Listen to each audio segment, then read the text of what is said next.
All right, very good. Well, thank you, John, for the introduction and for the opportunity to participate in this panel. I'll focus my comments today on some of the planning that BGE has been doing and in fact continues to do in support of the state's goals to get down to a net zero carbon emissions by 2045. We've been working on this for probably 18 months now, and have learned a lot during that time. We've been sharing some of our findings with key stakeholders around the state, and are continuing to learn and take it deeper and deeper, each opportunity that we have. So pleasure for me to share some of those findings with you. Let's go ahead and advance to the next slide. Just a quick overview of BGE.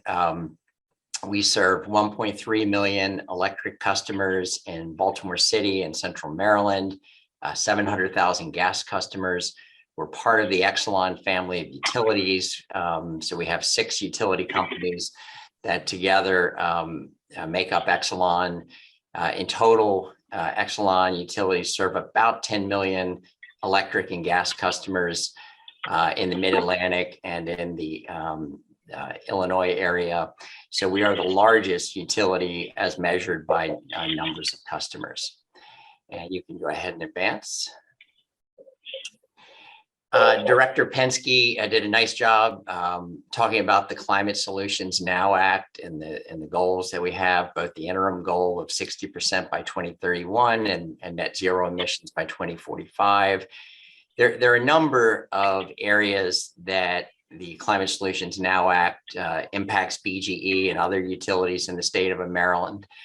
Building electrification for sure is one of the key areas. I'll talk more about that in a moment. Our Empower Maryland program, I think Maryland has been a leader in energy efficiency programs going back to the inception in 2008. Typically, we're acknowledged as maybe one of the top 5 states in the country in really aggressively pursuing ways to help customers use energy more efficiently and lower the amount of energy we use in total. And Empower Maryland, as time goes on, will be shifting from a focus of reducing kilowatt hours to a focus on reducing greenhouse gas emissions. And then there's a lot in the transportation electrification space. BGE and other Maryland utilities began electric vehicle programs back in 2019. So we're in our like 4th or 5th year at this point in time. A lot of new programs that we envision to help the state advance in transportation electrification. And then the last area, distribution system planning. This is an area of focus at the Maryland Commission, the Public Service Commission, and in particular to ensure that distribution system planning is preparing the grid for the kind of future we're going to need, with lots of distributed energy resources, two-way power flows, the transmission capability that Director Penske spoke of. So a lot in that space as well. And so now let's advance one more slide. We engaged a firm by the name of E3 for short. They're a California-based consulting firm. They had been engaged by the Maryland Climate Commission going back 2 or 3 years ago, did a lot of good work for the state. And so we thought to do a more granular level analysis for BGE and our customers, what we need to do to help support the state goals. It would be great to work with the same firm. They were well-known, well-respected, and we have been working with them for about the past 18 months. So one of the things that E3 does, and they're doing this for utilities across the country, is they look in each state, and every state is different. The climate is different. The starting point for how much electrification there is different. So they look at each state, and in this case, they were looking at the BGE system, and they identify different pathways, as they call them, or scenarios, if you prefer to think of it that way, that each state can follow to help achieve its goals. And so in our territory, and this again builds on the work for the Maryland Climate Commission, E3 identified three pathways, three leading pathways, if you will, that we could follow to achieve those targets by 2031 and 2045. The first pathway they labeled as the limited gas scenario. So very little gas, almost all gas customers convert to 100% electrification. And then they looked at two other scenarios that generally fall within the category of being integrated energy system scenarios. So meaning that while there is a high degree of electrification, there's still a role for gas in meeting Maryland's future energy needs. And so those two scenarios, one called hybrid and the other called diverse. Hybrid, and the concept of hybrid heating is you deploy electric heat pumps, and typically a conventional heat pump will be efficient until the outside temperatures reach 32 degrees, roughly around the freezing point. Below that, heat pumps really struggle to produce enough heat. So the idea is that rather than having electric resistance heat as the backup heating source, once the heat pump can no longer fully meet the load, you would retain gas furnaces to provide that backup source. So gas furnaces would no longer be a primary heating source. Now they would be a backup heating source utilized only on the coldest days out of the year, maybe those 5-10 days like we had at Christmas this past year, where an all-electric solution would be very high demand and hard to manage. And then there's the diverse scenario, which also relies on hybrid heating, but introduces new technologies that are still somewhat in the emerging phase. So for example, gas heat pumps, they're being deployed in Europe. They'll be examined in the US, I think, in the coming years. And also a network geothermal, which is the concept of, generally heat pumps are what are called air source heat pumps. They pull heat out of the air, but there's also ground source heat pumps that pull heat, out of the earth. And the idea is that, these are typically expensive systems to do on a individual home by individual home by individual home. You have to install a network of underground pipes. So the idea is that maybe you could do that more cost effectively at a community level, displace gas heating, replace it with network geothermal. So those were the three main scenarios that E3 looked at. And I should explain also that in the integrated solutions that rely on both electric and gas working together, it's not the same gas supply that we know of today. It's not the geological natural gas that comes out of wells in the mid-Atlantic states. Instead, it's a mixture of new sources of fuels that could include renewable natural gas. That's gas that can be extracted from landfills and wastewater treatment plants and food processing facilities and agriculture, sources of fuels that can be cleaned up and processed and put into the gas distribution system. Also hydrogen playing a role in the gas supply mix, and then even synthetic or substitute natural gas products that can be utilized. So most of the gas usage is dramatically reduced. I'm saying 70% or more reduction in gas throughput. And then that remaining, let's say 30%, it's a different mix than what it is today, a lower carbon mix. So those are the three scenarios. Overall, the pie chart in the upper right corner shows the various components of greenhouse gas emissions. Typically, space heating and water heating in buildings, that represents about 11% of the pie in Maryland. The two biggest sources are electric generation, which is Director Penske talked about. We expect that to get cleaner and cleaner as time goes on. And then transportation is the second biggest sector. So buildings are about 11%, and that's really one of the key areas, along with transportation, that BGE and the other state utilities will focus on. So let's go to the next slide. So there were probably 5 key findings that came out of the pathways analysis that E3 did for us. And you see the bar chart to the right. It shows what the emissions were in 2006, and this is in the BGE territory, which is about roughly half the state of Maryland, and then that number working down over time. And we get to 2045, and you see there's still some level of emissions, in the 7 million metric ton range. And that matches the natural sink within the state of Maryland. So the ability of our forests to absorb carbon so that we get to a net zero position overall. So the 5 key takeaways from the analysis, first is that while there are multiple ways to get to net zero, all of them require a significant degree of electrification. We fully support that. In our territory today, about 15% of our customers have electric heat pumps. So that means the other 85%, we've got to help promote that conversion over the next 2 decades. About 1 million heat pumps would need to be installed, which works out to a levelized rate of about 50,000 heat pump conversions per year. We want to see that happen, and we want to be part of that.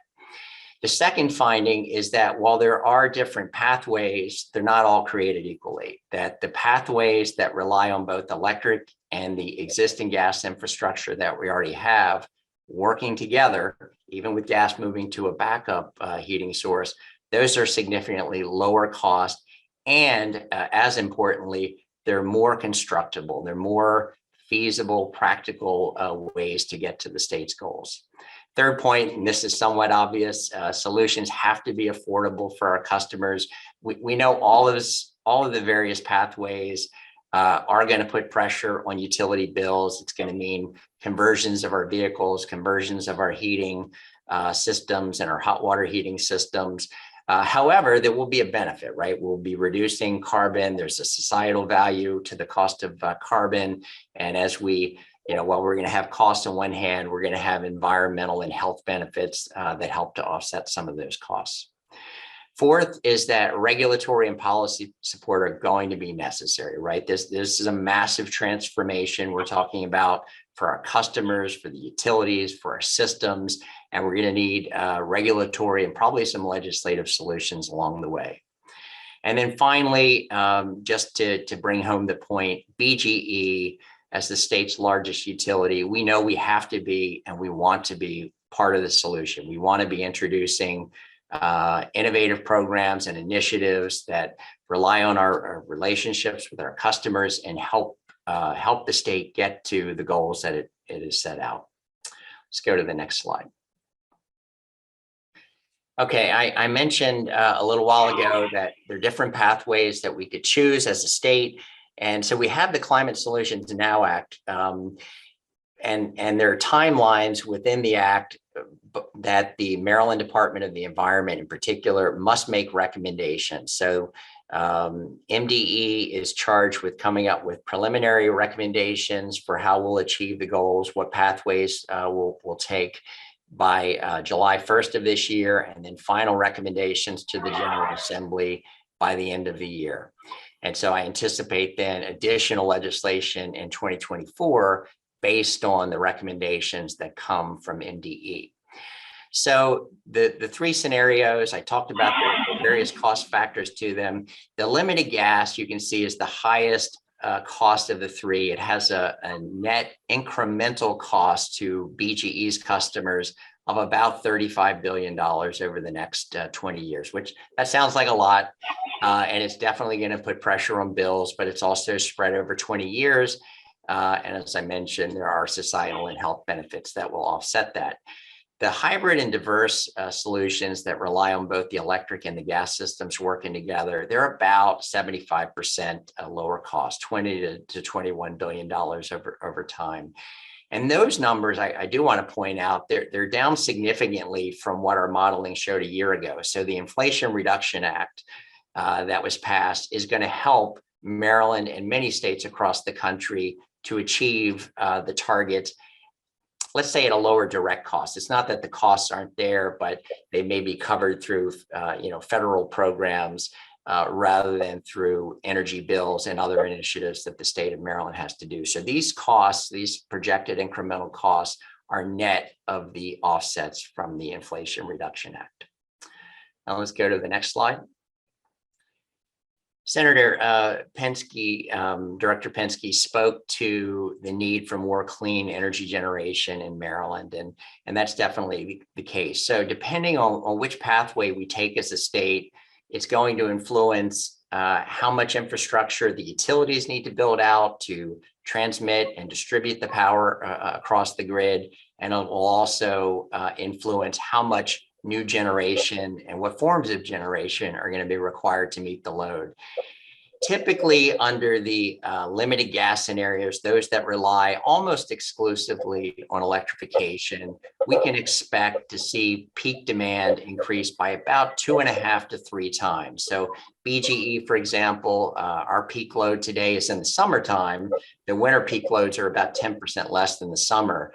Well, as time goes on, we're going to very quickly transition to becoming a winter peaking utility where our biggest hours of the day will be on those cold winter mornings as customers are waking up and bumping up their thermostats, and then in the evenings as well. So it's not sort of that typical summer peak at 5 p.m. in the afternoon when air conditioners are running hard. Now it's a peak driven by the heat pumps, particularly first thing in the morning, 6 a.m., and then again in the evening at say 8 p.m. Those tend to be the highest loads. So we would expect to see about a tripling of peak demand under the high electrification scenarios. And quite frankly, for us, we've done additional studies with the engineering firms that support our company. We've measured how many new substations we'll need, how many new feeders, the amount of infrastructure that we would have to build. It's almost a new substation every month for the next 20 years. Quite frankly, our view is that would be very difficult, perhaps impossible. You think about the challenges of siting that kind of infrastructure in a community that are very populated and dense. And today we have 200 substations on our system. It took us 100 years to build that out. To think about building another 100 substations in 20 years would be a very challenging task. But it also impacts how much generation we'll need. And then if we look at the hybrid and diverse scenarios, typically we're talking about a 75% increase in peak demand, maybe up to a doubling in peak demand. So still, it's going to require a lot of new infrastructure, and we're prepared to do that. But all of them will probably take some streamlining of the siting and permitting processes to be able to construct that level of facilities. And the types of generation that we're going to see, we're going to need hydrogen-based generation. Offshore wind will be a big factor, solar, and even things, potentially new technologies like carbon capture and storage to help get us there. Let's go to my final slide, and I'll wrap up. So there are a lot of different initiatives that we are working on to help the state get to that level. And, you start with energy efficiency, right? It's often said the cheapest kilowatt hour is the one you can avoid. So we've had aggressive programs on energy efficiency, and we really need to double down on that and continue to drive to even higher levels of savings. It's going to take deeper retrofits at this point. I would say a lot of the lower hanging fruit has already been captured, but there's more we can do, and that needs to be a continuing area of focus. Building electrification, that's the next area. BGE filed in mid-February a program to begin the conversions to electric heat pumps in our territory. And that's currently sitting before the Maryland Commission. We'll get an answer or an order on that proposal in December of this year, but we know we've got to get started sooner rather than later. And even as these various studies and the MDE recommendations are being developed, there's almost like a universal agreement that electrification has to be part of the solution. So let's get started on that. We'd like to kick that program off in January of 2024. Some of the other things we're going to look at, we filed a school bus program to building on the Climate Solutions Now Act to help support the electrification of school buses. We've got a transit bus electrification program. We want to do more charging stations for multifamily and apartment buildings. And importantly, we want to encourage our customers to charge at the off-peak periods of time. So we have a managed charging program that we've proposed as well that would build on the pilot that's been quite successful over the last 2 years and expand that into a permanent program, because the peak load numbers that I showed earlier, those assume that half of the vehicle charging in the state is done in the off-peak hours. So we've got to be smart about how we design programs and how we encourage consumers and businesses to do their charging at the most opportune periods. And then, as I mentioned, a lot of investment in the electric grid. We know we're going to need more capacity to go forward. We want to encourage demand flexibility. Battery storage is a big piece of it as well. Those are all the tools that are going to be needed. And then on the decarbonized fuels front, we connected our first renewable natural gas project this past summer. It's a facility that was built in Jessup, Maryland. It takes food waste and the gases that come off the food waste processing, cleans up the gas, interconnects it to our gas distribution system. That's the type of project we're going to need more of going forward. And then, of course, having flexibility, looking at some of the emerging technologies like gas heat pumps and network geothermal. We're out on a feasibility study right now to look at doing a network geothermal pilot program in our service territory. And then finally, beginning to think about how do we do this? What's the most affordable path? What regulatory or legislative solutions are we going to need to help facilitate this transition? But the final takeaway is that we're very committed to being a partner to the state and the key stakeholders to help Maryland achieve its goals at the most cost-effective manner. So with that, thanks for your attention, and I too will be available for questions later on.